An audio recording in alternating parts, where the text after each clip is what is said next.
Hello, it's Tuesday evening as always, and here we are. Here we are again. My God, I can't even talk. Today we have Doug with us, a really, really good colleague and friend from the Go Giver Success Alliance, which we had Kathy last week here, which was amazing because this woman is just amazing. She always amazes me. She comes up with so much wisdom. Welcome, Doug. How are you doing? I'm doing fantastic. Thank you very much. Thank you for being here. And hello, Kellyanne. How are you? Hello. Yes. We're alive. We're doing all right. Single parenting at the moment, but we're all good. Yeah, with 3 children, you're busy all the time. So let's get started into the interview in 2 seconds. And here comes the jingle as always.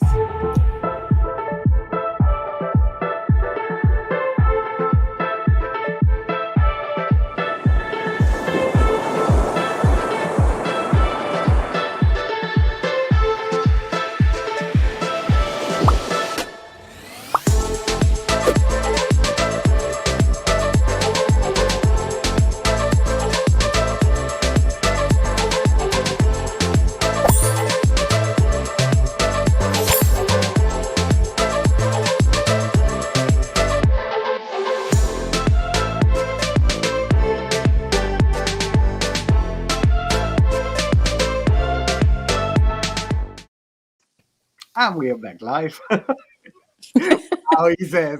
I think you need to add some little jingle bells over that now. I now need that it's to December. do that. I need to change. I need to make another one actually with like Festive. Christmas music or something like that. Yeah, This yeah. is the most powerful You see, show in the world. yeah, Doc, I'm a geek.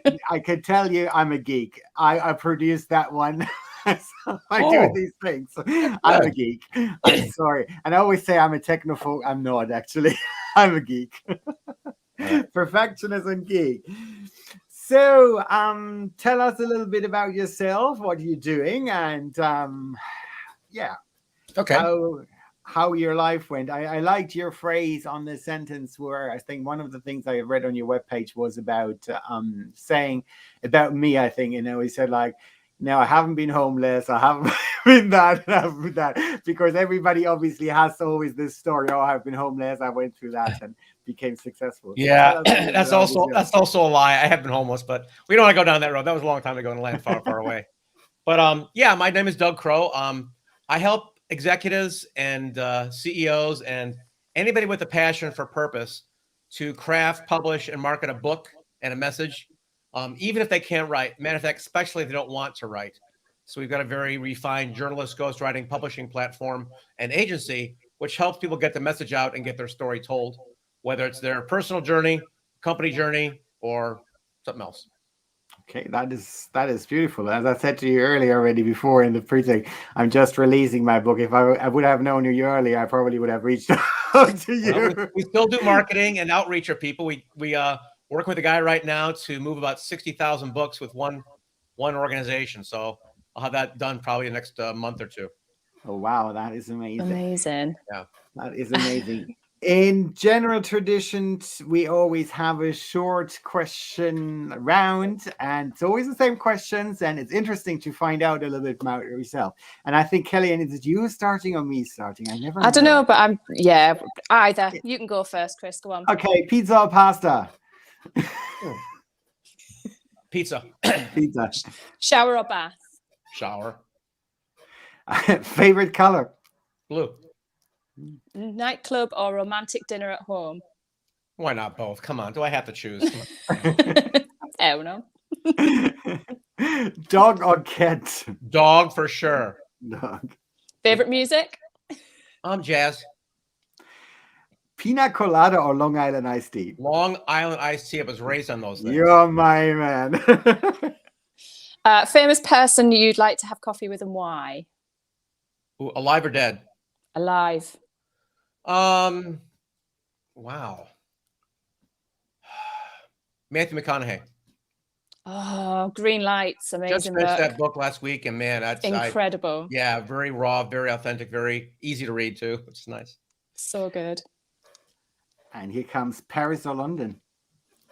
Oh well, I've been to Paris, so I'll go to London. We'll go to your neck of the woods. Netflix or book? Might have already answered that. Again, I don't like choosing because I get so much storytelling ideas and formulations from both. So I'm going to go, strangely enough, I'm going to go with Netflix, and I'll tell you why if you ask me later. Okay. Books now. And now again, asking historical person you would like to have a coffee with and why? Ooh, man, tough call. Mark Twain. Why? Because his wisdom still works today. His wisdom and humor is spot on today as it was, 100 years ago. It is absolutely. Yeah. And now a final question that is an internal joke between Kellyanne and myself. Chameleon or flamingo? Well, I'm going to say flamingo because of the subliminal impressions I've received on this call. Go ahead, Kelly. Show them the sweater. We got the flamingos there. Yeah. It's behind me as well. Yeah, right. So, isn't she lucky? Isn't she lucky? The Fantasia, I think it was Fantasia 2. The flamingo dance was one of my all-time favorites. So I'm like, that's so fun. It's amazing. Yeah, it's my spirit animal. Oh, sorry, that's not the one. Okay. I wanted to have it. That was the Go-Giver again coming through here. Okay, Kelly, and I'll let you go into the interview with Doug, and I might jump in between. So it's not so much an interview. What we usually do is we kind of just have a little bit of a chat about sort of all things life and kind of sort of what you do and all things coaching. But actually, I have to admit, I've kind of did have a little bit of a stalk of you on YouTube after Chris said that you were coming on. I can't believe how much you've actually sort of done like across your career. It's incredible, kind of the amount of things that you have done. But I just found it really, really interesting, the side that's kind of led you into doing books. Obviously, Chris has nearly finished his book. I started writing like 10 years ago and then just completely stopped because it was kind of something that I always wanted to do. Right. So I would sort of say, what is your sort of top tips? Because I think you'll have heard it yourself. Everybody's got that expression, haven't they? Everybody's got one book in them. And I don't know whether you agree with that or not. From what I listened to on YouTube, I don't think you entirely agree with that perspective. Yeah, what yes would your and top no. tips be? Everybody has a story, but it's not always interesting. And my job as a publisher and consultant, whatnot, is to help them not just make it interesting, but make it compelling. Mm-hmm. So we do some very unusual things as a publisher that I've learned from other industries. Like you mentioned, my background is very diverse. And so we're very focused on like really high level focus groups, research, data, analyzing other books in a genre before a person even thinks about writing their book. And we do so much research that we can come out before they start writing the book and pre-sell it. I mean, it's really deep dive stuff. So, there's old numbers that I've read in many studies that said 84% of people think about writing a book and less than 1% do. So, Chris, congratulations. Kellyanne, get it done. All right. There you go. There's the major coming through. Right, that's right. I think that's it though for me. So I started writing so I must have just turned 30 when I started writing. Mm-hmm. And it was just focused around sort of my experiences in the military, right. And kind of how I ended up down the road that I ended up down. But again, like you, I picked it up again last year and I was like, is this actually of any interest to anyone? And is my story actually finished? And I actually stopped writing sort of December time last year because I was like, this isn't the end of what my story is. And it's... You're looking at it, if I may be so bold, you're looking at it as more of like a diary, autobiography. Yeah. Yes, you're too young to have your memoirs done. The reverse that, what's the question is, why are you writing it? If it's for cathartic use for yourself, keep going. Yeah. If it's to impact others, we need to ask them what they want and how they want it. Because parts of your story are going to be valuable. Maybe not the whole thing. That shouldn't maybe sound like a diary, but if it's life lessons embedded in the storyline, it always works for somebody. Yeah. I think that's really interesting, actually, because when I originally started writing, it was more to kind of remember. Great. Yeah. Because like now when I sit here 20 years after joining the military, I have no idea. And I read it back and I'm like, oh my God, I did what? You're making a great point too. When I wrote my first book, it was absolutely awful. I mean, it was a myopic load of crap. It was horrible. Right. And I learned over the years that I got to get a good journalist interview me, because what I'm writing, I'm like, from my perspective, here's what happened, but that's my perspective. Well, I already know my story. But what do the people want? A good journalist always asks the questions that the reader wants to know. Mhm. And one of the things I've learned over the years, interviewing hundreds of authors, is they'll gloss over some subject. I'm like, wait. Where were you? What was the season? Why'd you say that? Who else was in the room? I get all the colors of the characters, the detail of the scene. That's why I like Netflix, to shape the storyline. Yeah. Yeah. I think that's what's really interesting as well, sort of about when we're just saying about green lights, like Matthew McConaughey's book. I actually listened to it on Audible, so it was him narrating it, which I found, because I like to do a bit of both. I like to have a book in my hand, but I also like to listen when I'm driving. And he obviously took all of from his diaries, didn't he? It's like sort of going through his teenage years and stuff, which I found quite interesting. But I didn't feel like it came across like that when he obviously had written the book and narrated it. I mean, how did you find it? I found it very, very unusual because it was his journey story. But here's the thing, and it's kind of comes off sometimes rude when I tell people this, but 99.9999% of people are not Matthew McConaughey, right? They're not gonna. He's already a known entity, so of course we want to hear his life story. I don't know about his background. I don't know about his wife and his things, and he's going in his dreams to Africa. I don't know that stuff. I wanted to know because he's a celebrity. But you and me, nobody knows us. Nobody cares about us. So we have to build stories with lessons in there. He put great lessons in his book. Yeah. But we didn't need him because he's a celebrity. So Yeah. you put his picture on the cover, it sells. My picture on the cover, ridiculous. Don't ever do it. Unless, I'm sorry. I've seen so many people do that. Like, oh, here I am. Like, who is that? It's not marketing. It's not a place. It could be a stock photo for all I know. So do you think that's different sort of from, obviously you're looking at celebrity culture and them releasing books is obviously completely different to like the likes of me. But sort of when you're looking at building a personal brand, how do you sort of merge the two together? Great question. A personal brand works really well in conjunction with a business brand, right? A personal brand without a business is what? What are you doing? What are you selling? What problem are you solving? Pictures of your butt, probably on Instagram. That's pretty much all you see. Instagram is a whole different thing. That's not my culture. So I'm like, go ahead. If you want to influence, how to buy a shopping bag, go for it. I'm more of a, nonfiction business leadership type stuff. Yeah. So personal brands are great, but there's really clear distinctions when I see, for example, Tony Robbins' brand, brilliant brand, billion-dollar company that will die when he does. He has no business brand behind it at all. He doesn't care. Maybe he doesn't need it. Whereas other companies I've seen, like, Ford Motor Company is a great example. Ford was built on Henry Ford's name, but he built the business brand to extend beyond his own life and his family for that matter. So when they work together, it's great. Just a personal brand on your own without a business, it's kind of hollow. It's kind of two-dimensional because it's just hey, look at my cute butt. I mean, I don't. Instagram. I know. I can't deal with it. It's okay ridiculous. For some people. It's just not for me. Yeah. But it's just crazy. Like my son, he's 15, and one of his friends at school, she has 36,000 followers on Instagram. She's a 15, 16-year-old girl. Yeah. I'm like, what do you do? It is crazy. I was looking at some article the other day about somebody did like his 6-figure days selling how to run Excel. Excel queen. I got to go look at it. I haven't gone to Instagram in months, but I got to go look up because I'm reading this article about her and going, oh my, and it's all dancing and TikTok to Excel, right? So she's blending entertainment with value. That I like. That if you're entertaining, that can work.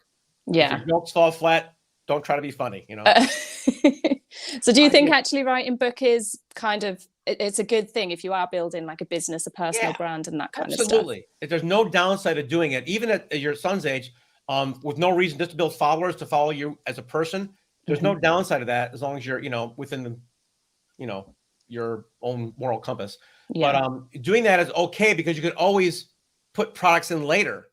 And this is actually what a lot of big companies have done. I mean, take a look at Facebook. It's just pictures of faces of girls at college and it grew up. Okay, now what? Well, we got this big audience. What we can do with it? Let's run ads. Why did WhatsApp sell for $9 billion? Data. So your son building a database, it's great. Danger, Will Robinson, he doesn't own that database. Instagram does. So you might want to collect emails or some other data from that before somebody, takes it away from you. But I think you made a really good point earlier with the entertainment value and business building together, and that in Instagram. I've been following, I'm like you, I'm like Instagram. My God, I do have a profile. I think I posted like 3 months the last time on it. I haven't even been on LinkedIn until recently, 2 months ago. For me, LinkedIn in my head was always looking for a job. And I say I was not looking for a job, right? So now obviously I understand now the marketing value, and as well I coach C executives. So, you know, obviously I understand the value of it now. I'm getting slowly into it. But I have been following one person I have been following for basically 2-3 years right now. Is an Australian guy that has created somehow a brand. He has ADHD, and he has been doing these TikTok videos about his ADHD. He doesn't say anything. He's only pointing. It's like, this is what you don't know about ADHD. And obviously, I grew up with ADHD. So I mean, I was diagnosed when I was 10 or something like that. And he makes me laugh because it's really funny. He does it really in a really funny way. But as you said, he has a 7-figure business by now, actually, with that, because he's selling apps and everything that help ADHD people. And I think this is a really smart move to do that. But as I said, he doesn't even talk once. I haven't heard him talk once. It's only these funny videos, the TikTok videos, and he has really found his niche there, really branded it down to have something like that. The narrower you go, it's so scary for business coaches, people like myself who like to tell lots of different stories. But the narrower you go, the more money you make. It's true in every industry, right? Brain server versus general practitioner. When the internet first came out, I'll never forget the story I heard. It was like 2000 or 1999. I read a story about a guy who was selling tumbleweeds online and making about $80,000 a year. Now, how many people are looking to buy a tumbleweed to put in their place? 80 grand. That was back in it's probably like, 200 grand today or whatever. So, one thing I can tell people that I'm as guilty as most people, but the narrower you go on your stuff, you focus on, left-handed paper hangers in Oxford, you're going to have a greater business than somebody who just does, general coaching for sure. And that's what I have just recently done, because I have been really broad as well in the coaching spectrum, way more holistic actually. And I have narrowed down down to C-suite executives, and even worse, with ADHD. So I really have narrowed it down. Excellent. I'm one of my good friends, John Nemo, is a LinkedIn guy and former TV news guy. Really funny. His very first LinkedIn profile was, I do LinkedIn profiles for companies that restore credit repair companies. Now, imagine you're a credit repair company and you're looking at like 5 guys to help you with your LinkedIn profile. LinkedIn for my industry. That's my guy. Slam dunk close. Now, he saturated that market after like 2 years and then changed his profile. So you can start with ADHD, Chris, and just drill that down to get every single. I would probably go even narrower on the size of the company. ADHD, mid-cap, privately held, under 100 billion or something like that. Focus on, because the public guys aren't going to, anyway. So just narrow that as close as you can. Just do it in a certain area and speak on it, publicize it, do a book on it, do a white paper. You'll own that segment. No one can touch you ever. And that is, I see that right now, as I've already niched down, how much more interest I have. And as I said, I'm really new to LinkedIn as well. And but it's you creating so much more impact actually, and actually you're getting this one. And again, as you said, the higher you go and the narrower it gets, the less competition sits there, and the more money sits there, obviously, because that's what people don't get. And everybody is like, we know everybody thinks nowadays is going to be a coach, and especially the pandemic didn't do really help on that one. And I think there's a lot of people that call themselves a coach, and they probably have read the book of Tony Robbins, if they even have done that, right? So I think, yes, you can coach on everything. You can even coach how to fold toilet paper correctly for hotels, right?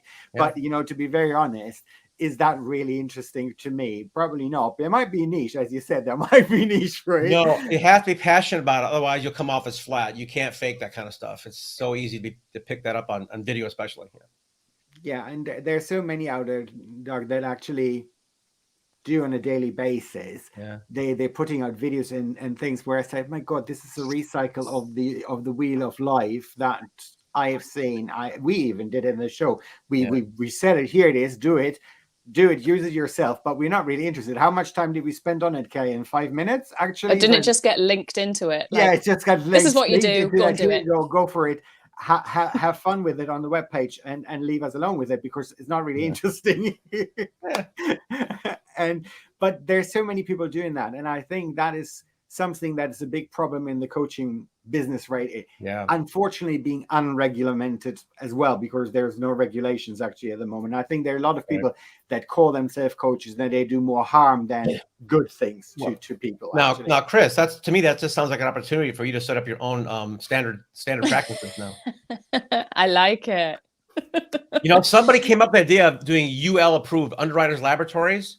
Yeah. So every single electrical outlet has to be UL approved.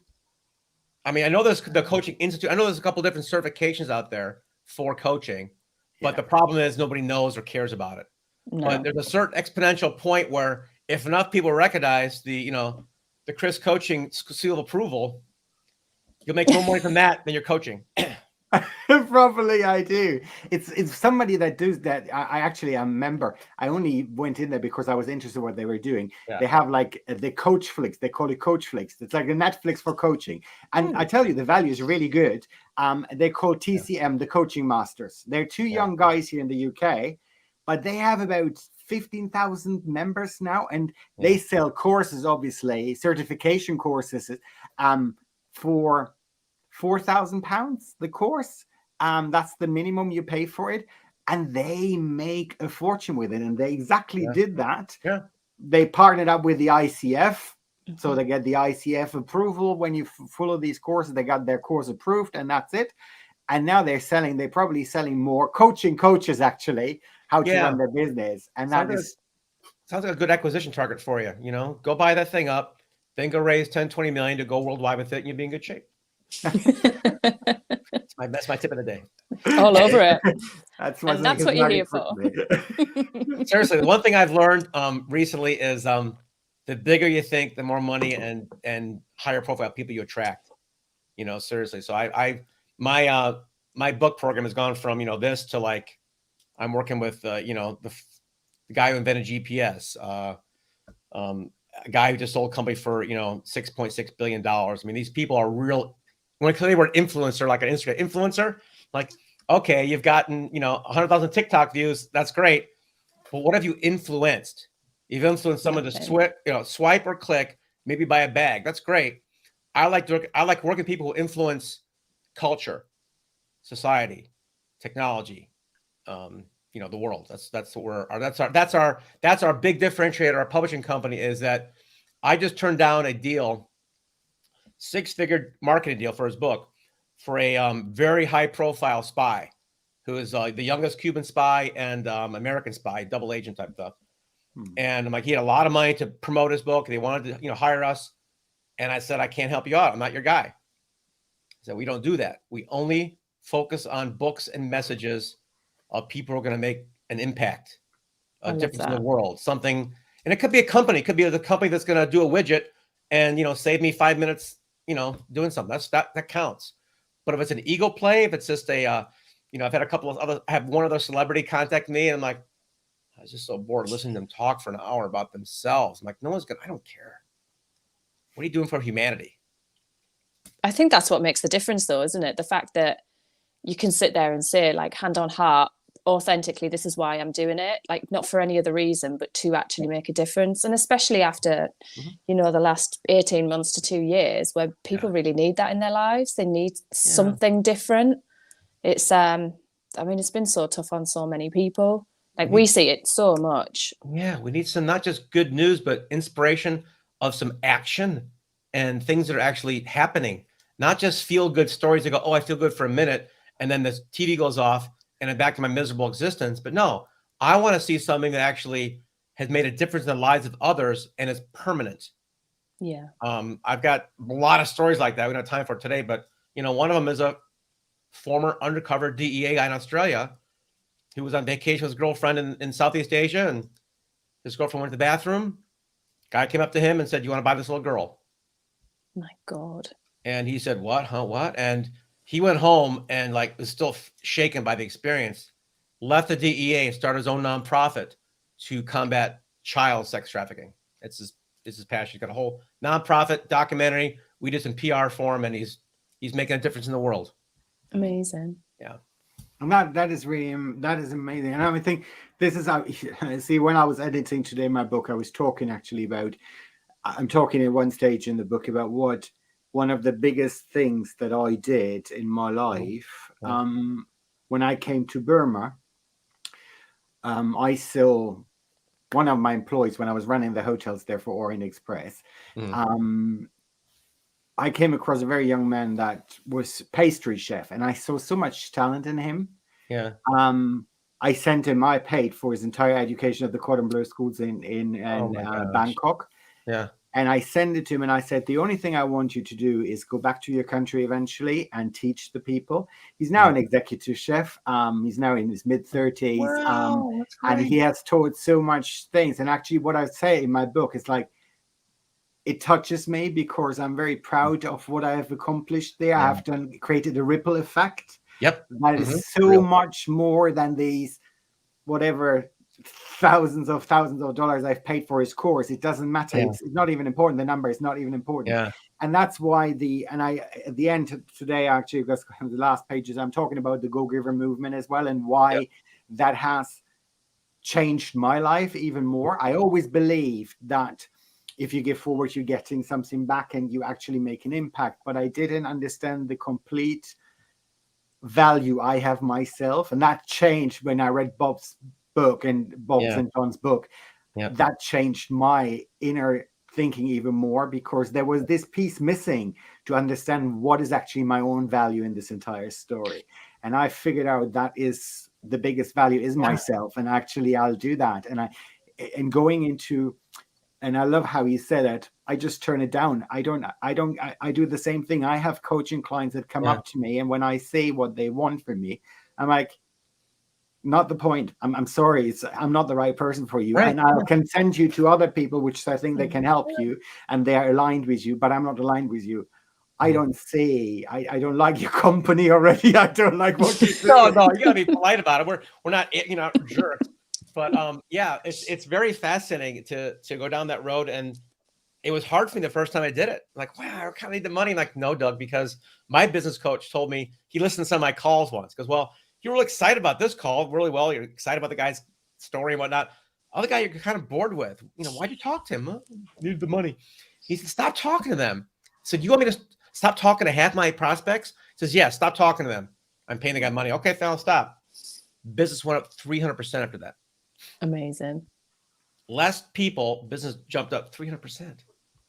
So when people talk about this purpose and passion and all that stuff, I take it seriously. And you're right. We're very fortunate to be working with Bob and his thing, because he walks the walk for sure.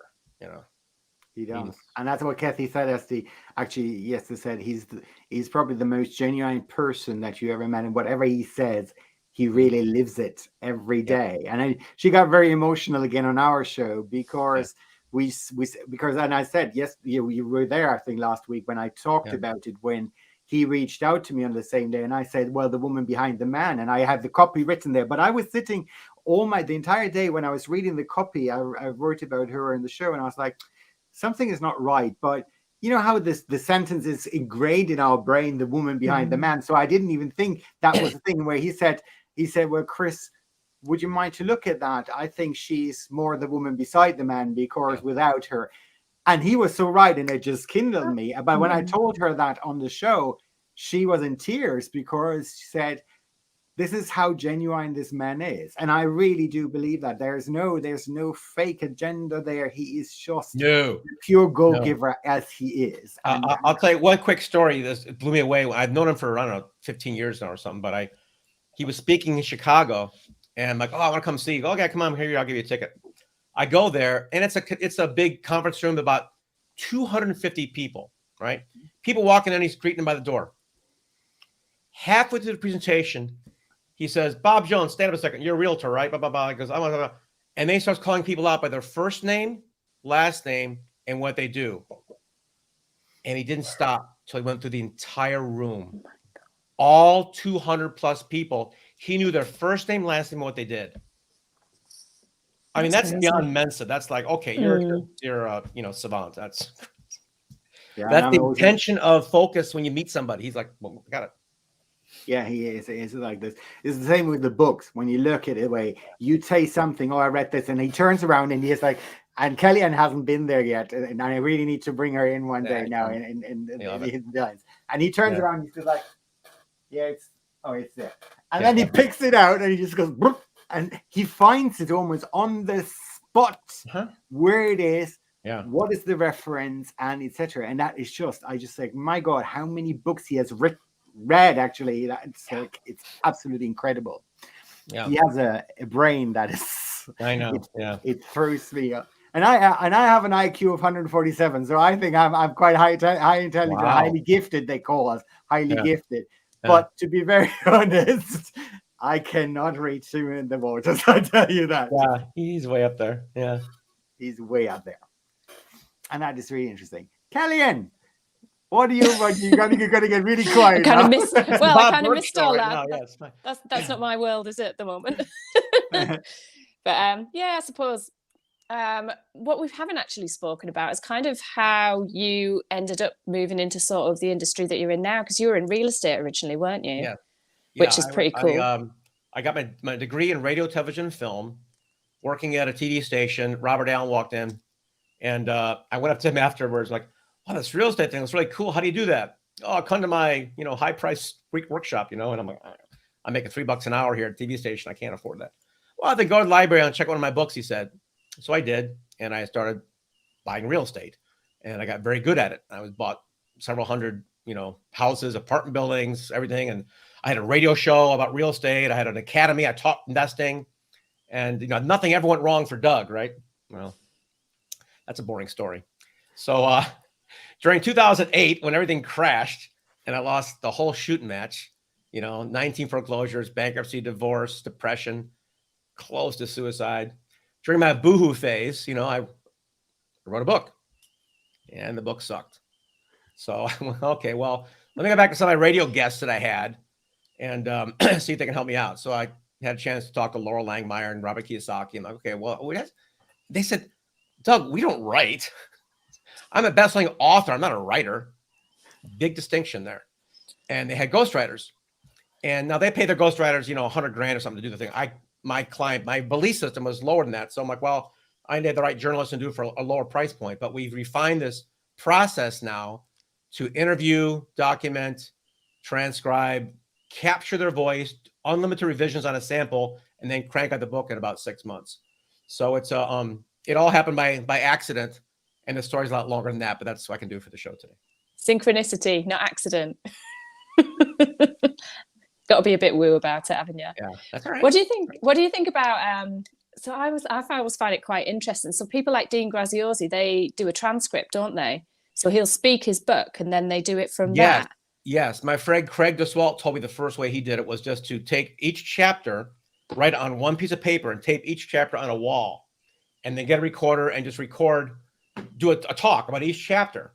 So I did that, had it transcribed, mildly edited it, and it sounded awful, right? So that's where I learned that the best way to get a good story told is to have a professional interviewer ask you those critical details about those items. And then I've got 2 sets of editing to do, developmental editing and proof editing, so that the story flows. And we put in those all-important breadcrumbs, hooks, open loops, cliffhangers, things to make it a page turner. Even if it's a book about software, we got to put good stories in to make it interesting for the reader. Yeah, it's always got to come back down to the story, hasn't it? Really? Always. Yeah, stories predate language. It's not storyfied. It's going to be an academic book. Okay. And you will be surprised, Kelly. And I described the spider in detail. I even have her name and the spider in detail. He's like, I was talking about fears, and at one stage I'm getting into loops and actually of fears, and so I'm telling the story about why I had the longest time in my life a really severe arachnophobia. Oh. And well, I woke up with Venezuelan tarantula on me in the hotel, and while she was looking up, and I'm actually explaining, it's like with her both legs up, bouncing up her hairy way and looking at me. So I'm really describing it into really pleasant details while I'm talking about the parrots outside that are having their singing championship actually out there and everything. So yes, obviously I try to be in the person. And actually this is the biggest part that I enjoyed in the book when I was writing it. Because when I was going into the loops, basically in the very technical part of the way how you address these loops, I found it really almost boring. Because that's what you do in the coaching. It's like there are these questions that you repeat constantly and actually do, and what you want to do, and when you go down the time tutorials. So I found it really, the story parts was more the uplifting parts in my book, but I think it brings it all together anyway. You think about the amount of time you're asking somebody to invest in your story. For most people, a book is going to be longer than a movie. And, Hollywood spends millions of dollars on capturing and professional storytelling. And we believe that we can just write a book and keep somebody's attention for 4 to 6 to 8 hours. No, it's not going to work. Half the books that are purchased are never even opened. And of those that are open, half of those are never finished. So you've got to be really judicious about your storytelling structure and dropping those things there to keep people interested to turn that page. Otherwise, you're going to lose them. People put I'm going to put my call to action at the end of the book. I said, you better put it at the beginning too. If they don't finish it. What were you laughing about, Chris, when I was telling that story? You started laughing about something. No, I'm laughing at something because I'm telling you something. It's actually part of my preface of the book, actually, where I'll talk about I give you an advice. Actually, I say, well, if you really don't want to change, because if you're not really going to read this book, now I'll give you an advice here this time, right in the beginning. Get a rubbish bin, get some lighter fuel and some matches, throw in the book and burn the book. And I said to them, I said, at least you get some value out of it. In these winter times, your house gets warmer, and maybe some entertainment from a fire would be great. So this is how I actually open my book. Yes. So you need to edit that book, my friend. We do not burn books, you Nazi. Come on. You donate it to charity. Burn it. You're ruining my whole line about marketing. I tell people, listen, you can go on the social media, email, major media, entrepreneur. You can go all these places, and everything in the world, marketing-wise, everything is temporary except a book, because those titles, they last. People put books on a shelf and they don't burn them. Yeah, I know. But I thought it was a funny advice. So. Very funny. Anyway, and I got the first editor on the phone, because obviously the title is like, your life's limitless, ignite your sparkle and stop fucking around. Basically, that's what the title is. So obviously this word about the stigma, the F word. And so the first editor that read the first version of it went to me, and actually, no, he said to me verbally on the phone. So that's in the preface as well. I'm telling the story about that. He said, I'm on the phone with him, and he said, well, Chris, in a self-development book, you cannot use the F word. It's not a fictional character that swears. And I just went to him and I said, oh yeah, mate, a news break. It's my fucking book. I do the fuck what I want. And it went like click. And I said, oh, he hung up. So I said, I think that was an indication that he's not going to be my editor. And it hunger. But it's the truth. It's a true story. Exactly what happened. And I said, I'm going to send him a signed version. And if at least he gets some entertainment out of the fire brigade of it, because he's not going to like what I say. But I don't understand how. And that's why the first chapter is about the F-bomb and about the stigma behind the word F, actually. Yeah. And I actually go back to the Germanic roots of it, and actually said it means to strike and to hit a goal, actually. And then I'll go through it, how it actually in the history, and when the first time it was used in sexual intercourse and how it became a swear word. So I'm actually educating you somehow as well where this came from and what is the stigma around this word, actually. While I don't even use it anywhere in the book, but a lot of people cringe about it, and I was like, really? I mean, come on, we're in 2021. I mean, seriously, how many times do you listen to it on a daily basis, on TV, anywhere, whatever? And as I said, it could be used as well in, like, I use it as well, where I said, it could be used like it's fucking awesome. Right. Which is a very positive thing. So it's like this stigma about the word. It's really funny for me. Have you heard that audio about that? The guy with like the Masterpiece Theater, he talks about the word. No. Oh my gosh. When we're done with this, I'm going to send it to you. You'll pee your pants. It's so funny. He talks about how that word is used, adjective, noun, pronoun. It's hilarious. I'll send it to you. But here's one thing, book wise, it goes back to your audience. If you know who your audience is, that's all you need to know. I mean, the book, one of my favorite books actually was Shit My Dad Says. And what they did was on the cover, they replaced the I with an asterisk, right? Yeah. So it's SH asterisk T. Inside, do whatever the heck you want. Yeah. But the reason they did that, I believe, is because on the bookshelf, kids are walking by. Yeah. And you don't want some 4-year-old learning that word before dad gets home, right? Because he'll learn from dad at 5. But it's if you do it in the outside for marketing purposes, but inside for your authenticity, you can still win. I actually got it back from Amazon. When I listed it with Amazon, they said I had it without the asterisks initially, the title on the cover, and they rejected the cover. So I had to edit the cover. Inside the book, I do exactly the F I want, right? I don't even care. And it's like that. But I find it still very funny how the stigma is around this word, actually. And it's like there are way worse words actually out there than that. Oh my gosh, yeah, of course. Yeah, it's a society is so funny. We are so progressive in some areas, and we still live in like the 17th century in others. You know, I'm like, why is sex not, cherished and talked about in a positive way? Why is it stigmatized? Like, oh, we can't talk about, a blowjob here. That would be off. Like, why? It's great. What are you talking about? Everyone loves that. Why can't you talk about it? I don't understand. It's because people choose to be offended, though, don't they? It's a choice. No, it goes back to your culture and belief systems because it's given to us by your parents, grandparents. It goes back to the Church of England, probably. I don't know. It goes back to It goes back in time because nobody's born that way. Kids sit there and go, "Oh, look at that." But as adults, you can't talk about it. Yeah, it's ridiculous. It does make me laugh. Some of my best friends are Northern Irish, and they punctuate sentences with the C bomb. Right. It's literally everyone's one of them, and I'm like, whether they're good, they're bad, and I'll tell you just the way they do. From an American standpoint, when you guys swear, it's poetry. Come on, it just sounds so beautiful. My Australian or my English friends swear, it's like, oh, that accent is sexy. You could say anything, and it's just beautiful. So it's true. From our ears, I think it's fine. Not so much with like other accents. German is quite harsh. No, it always sounds like swearing anyway in German. So. Yeah, they could be telling you something half lovely. German. This is what I mean. I'm sure it's okay. Listen, if we're worried about offending people, you shouldn't have had me on the show. Come on. Exactly. No.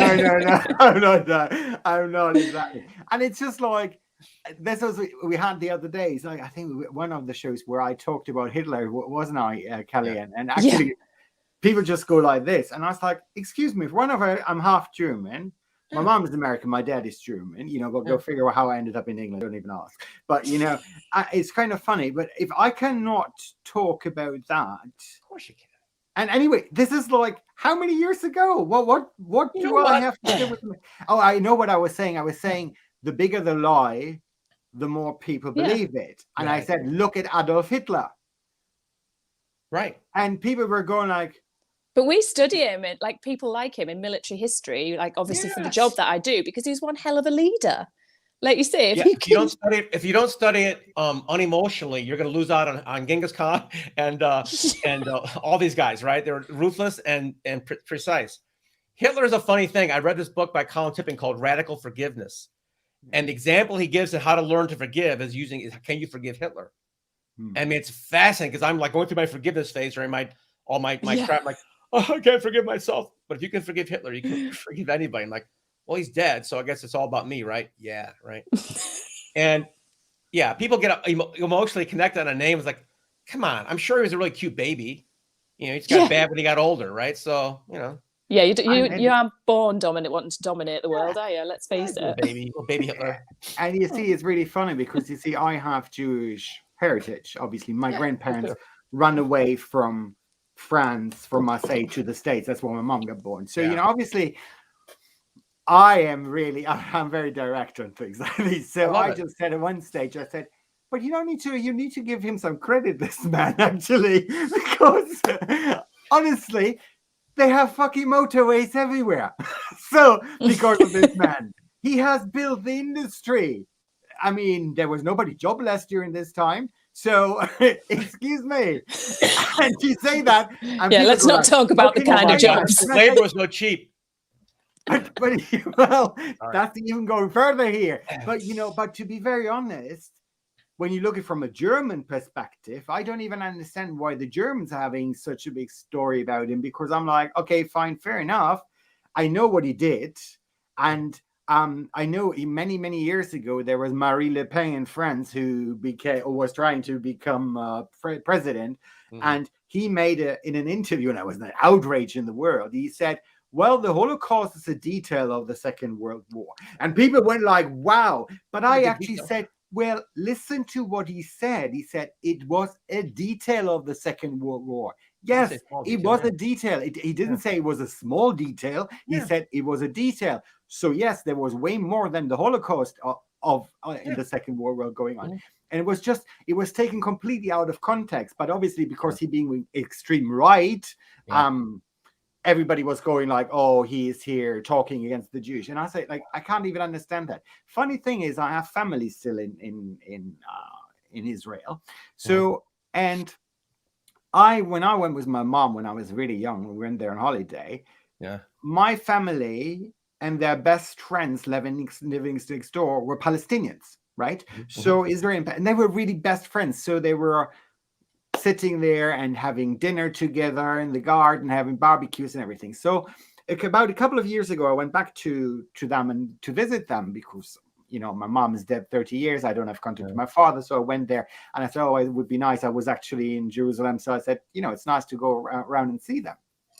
And I walked in the house and they were really happy to see me. And then I said, so where's this other couple? And they went like, oh, these dirty Palestinians, we don't talk to them. And I said, hang on a minute, they were your best friends for the entire life. Yeah. And suddenly what happened? He said, don't you see what they do, the bombings here going on and everything? But you're doing the same bloody thing to Palestinians. What the hell is this? We're all talking about a bloody wall here. That's what this entire conflict is about.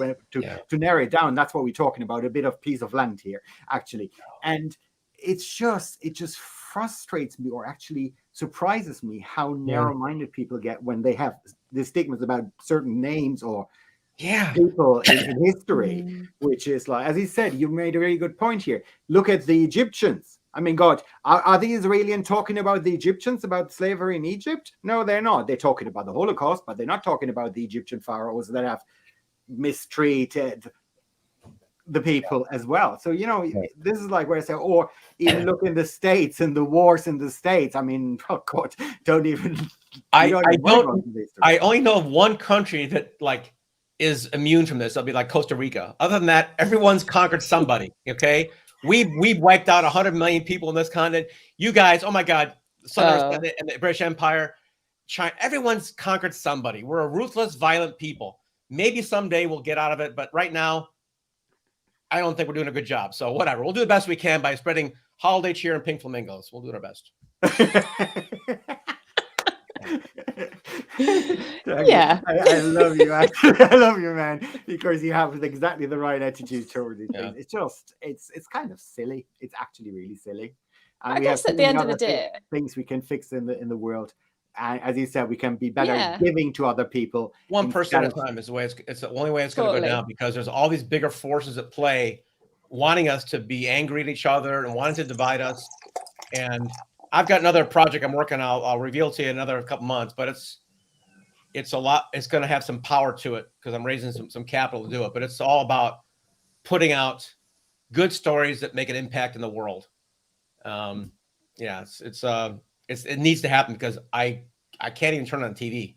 It's like nothing. No. And social media, I'm almost completely off it now because it's almost the same thing.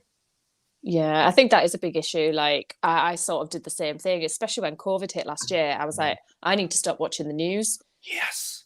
So I just stopped, and I thought, what am I learning from it anyway? And it is a lot of it. When was the last time you ever heard a happy news story that was genuine? It's usually backed up by something else. It's a real challenge because I studied brain science, right? And our limbic brain is designed to like avoid the tiger. So those big red set, urgent, breaking news is designed to make us scared and pay attention so they can sell more ads. Bottom line, that's it. How do we sell more ads? Scare people. Because we know two things sell, right, Chris? It's like fear or greed. And fear always works better. So they know it. They've been doing it for hundreds of years, and it's not going to change in the news. So the only thing we can do is do fun, pink flamingo-based podcasts to put more positive, happy things out there and get people to share this instead of, our news brothers. You've pricked my ears up there. I start my master's in psychology in January. Nice. But funnily enough, just saying today, so I'm listening to Joe Dispenza's Becoming Supernatural at the moment, and funnily enough, he's talking about this. It was an advert for not for shingles, but for medication, and basically how they didn't even mention the medication anywhere in the advert, and they just every single second something flashed up to scare the life out of somebody, to make them just go to the doctor, and you're like, what are you doing? Why? I mean, the likelihood is that that person will never, ever get shingles. But it's quite interesting, isn't it? How the media and kind of, not even just the media, but books and social media. And a lot of it is just geared around controlling people and keeping people small and scaring them. Yeah. I told Chris before the show started that I'm not participating as best I can on the fear stuff out there. It's just, I'm not ignoring it. I'm not saying anything's not real, but I'm just not participating is the best word I can use. So. Yeah, I agree with that. Definitely. It's not helping anybody. It's interesting that you mentioned that, Kelly, because I'm watching now, what is this show called? I think it's on Disney Plus, something dope. I don't know what it's a new series. And it's actually about the oxycodone thing. It happened in the States. And they talking and actually showed that they were doing this video that never mentioned oxycodone at all. That was the advertisement, but it was really playing on the fears of people and actually how to get them onto the medication. That's what the Congress hearing came about, that they never mentioned the name oxycodone at all at one stage in this entire advertisement, which really shocked me because I thought wow, they would have, but no, they didn't. The opioid epidemic in our country is like the number one. Is worse than heroin, worse than crack, worse than alcohol. It's horrible. And there's one drug called Suboxone that has 100% efficacy of getting people off of an opioid addiction. A doctor can write unlimited prescriptions for their opioids. Guess how many prescriptions by law they're allowed to write for Suboxone? Not many, I imagine. 75. So I'm sorry, I'm not a conspiracy guy, but the government says you cannot, you can get as many people on this stuff as you want, pain and medication, but you can only help 75. Or I think they raised it to 200 recently. But I'm doing a book for a doctor who was involved with this, trying to help people out. So he prescribed Suboxone for a different reason. DEA came and put him in the jail for a couple of years. Oh my God, that's ridiculous. So don't tell me that the powers that be are trying to help us. Yeah. They want us sick. And they want us angry and divided and scared because that makes the most money. Sorry. So that's why we have to. More pink flamingos. This is with the COVID and why we got interrupted because Kellyanne came in. I wanted to tell you what I actually do believe with this entire vaccine. And I delayed the vaccine as much. I could have gotten the last year already. I waited until June, July, but it was only because I was pretty much pushed into it. And I was so sick. I actually was more sick with the first vaccine than I was when I had COVID, actually, to be really honest to you. And I don't believe now they're talking about the booster jab, or now I think yesterday they announced something with a medication. They have a trial medication now that they have tried out, actually put onto the market last month. They approved it last month. And now they want everybody to take this medication as well. And I'm like, listen, I'm not a lab rat here for you. And the only people that are making money right now in this entire pandemic is the government and the companies like Pfizer and Moderna and whoever is behind that. And I was a really interesting interview with the scientist of Moderna the other day. Mm-hmm. He said, to be very honest, Omicron, the bloody vaccine, he already said 7 days ago, it probably has only 6 to 8% efficiency on that new variant. Yeah. So I don't even understand why they're pushing the booster jabs right now. But he has left Moderna because of exactly that, because he didn't believe anymore. He said, we're not researching here to help people. We are researching how we can maximize our profits. And I thought it was a really interesting interview. True. Somebody that is a scientist that's really from that side, and said, I'm not buying into this anymore. I'm out of it. I'm sorry. You're not happy that I'm speaking out. I know that, but I have to be honest here. It's ridiculous. I'm friends with Dr. Robert Malone on LinkedIn, and I've been reading his stuff now for several months. He invented the mRNA vaccine. He's the lead guy, 20 years. He invented the whole technology. And he's like, not sure if it's a good idea that we're doing it this way for everybody like this. He's like, he's not like lockstep with the powers. And they block and they do all this stuff because I'm just a doctor. I'm just a scientist. I invented this thing. I think it has some use, but everybody, for all people, you've had COVID. You already have natural immunity. Why would that actually be you'd need that thing? I don't know. We can go on and on. I got about 5 minutes left, but yeah. Tell me something as well. I just wanted to say, because something you wrote into your thing, you have a private pilot license, so something we have in common. I have a CPL. Oh my gosh! I'm so glad we didn't bring it up earlier. The show would have lasted 2 hours. You get pilots together talking about stuff, and like, oh my gosh, I had a Mooney TLS Bravo for about 3 years. I flew it all over the United States. Right. And stuff. It was. How did you get into that one? My dad was a pilot in World War II, and we all got our license. My brother and I did. We both had planes. My brother still does. I lost mine. I lost mine to recession, but I'll get it back. And why did you follow that as a profession then? It doesn't pay anything. It's a horrible. I used to work at American Flyers, a training academy in the United States, for about a year or so, and I'm like mid-30s, and like, maybe I should go and be a pilot now. And I'm looking at what the first officer gets paid. I'm like, what? I can make that on one real estate deal in a day. Forget it. It's better just to buy some real estate, invest, and buy me on an airplane. So that's what I became a flight attendant when I was studying, and then I did my private license, then I made my CPL afterwards, and then I applied for Delta actually to become a pilot, and actually was accepted. And my course was to start actually 13th of September 2001. Well, September 11 happened, right? Obviously. So then they pushed me back another year, and by then I became a cabin manager already. So number one. And I was making so much money. Anyway, they kept pushing and pushing it for 2 years, for 3 years.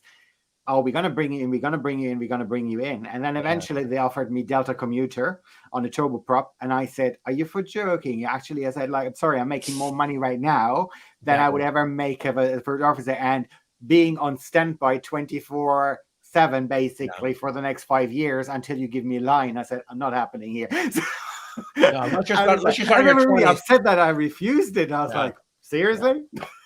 Now, one of my friends started in his 20s. He's flying a left seat on a jet, so he's doing okay. But it takes years, decades to get there. So it's not. It was such a pleasure having you as our guest. We had so much fun. I had so much fun. Oh, so did I. No, I got so much aligned. I got to give your audience my free gift. We didn't talk about books too much, but we did mention it earlier on. But I talked before about the benefits and the necessity of researching a book and understanding the audience, whatnot. So I'd like to give your audience a free assessment, an idea session. It's not a PDF. It's not a dumb, clicky thing. It's an actual discussion with me about their book idea, where we vet and validate their idea and massage a little bit to see if it'll work or not. I'll teach them how to do the research themselves, start a focus group, even get some designs done on their cover, and help them. That's the webpage right now. Is that correct? Oh, amazing. That's correct. Yes. So you're ready to go. Authoryourbrand.com/go. Go. It's very easy to remember. Yeah. And please, just when we go offline, just give me again this name or the video that you said you're going to tell me, because I really want to see it with the stigma of the F word, because I think that's really I need a good laugh on this. I guarantee a sore abdomen or wet pants. It's hilarious. Really good. I've had 3 children. I'll go with the second one. Okay, well, it's up to you, but I'm just saying it's really good. I'll email it to you when we're done here. I'll find it, and I got to get at my other next interview here in 1 minute. Amazing. Oh, you have another one actually lined up. My God, Yeah. man, you're Okay. busy as well. Thank you very much. Thank Doug, you. And I'll Doug, see you guys you are awesome. more properly. And otherwise, I wish you a Merry Christmas and a great you too. season. Actually, Thanks. thank you for. Bye. Bye.